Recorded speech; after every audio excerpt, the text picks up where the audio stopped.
এই বাঁধটি কেন কাটা হয় নাই এবং এই বাঁধের উপকারিতা কি এবং এই বাঁধটি রাখার কি কারণে রাখা হচ্ছে।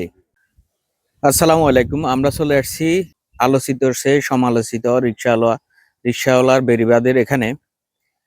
গত 24শে বন্যায় প্রায় বৃহত্তর নোয়াখালীর কবিরাট কোম্পানিগঞ্জ সহ লক্ষ্মীপুর পর্যন্ত যে কৃত্রিম জলবদ্ধতার কারণে বন্যা সৃষ্টি হয়েছিল।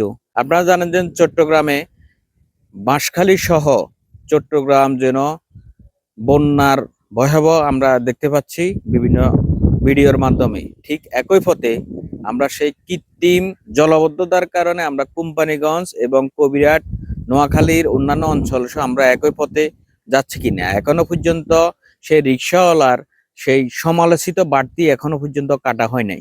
না কাটার কারণে এবছরও ঠিক কৃত্রিম জলবদ্ধতার কারণে আমাদের ঘর বাড়ি হারাতে হবে, আমাদের ঘরে পানি উঠে যাওয়ার সম্ভাবনা আছে, বন্যার হওয়ার সম্ভাবনা আছে।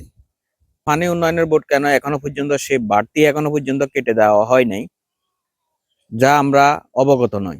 কিন্তু যদি বন্যা হয়ে যায়, অগ্রিম প্রস্তুতি হিসাবে আমাদের যারা নোয়াখালীতে রয়েছেন, অগ্রিম প্রস্তুতি হিসাবে কি কি ধরনের পদক্ষেপ নেওয়া দরকার এখনো পর্যন্ত আমরা ক্লিয়ার নয়।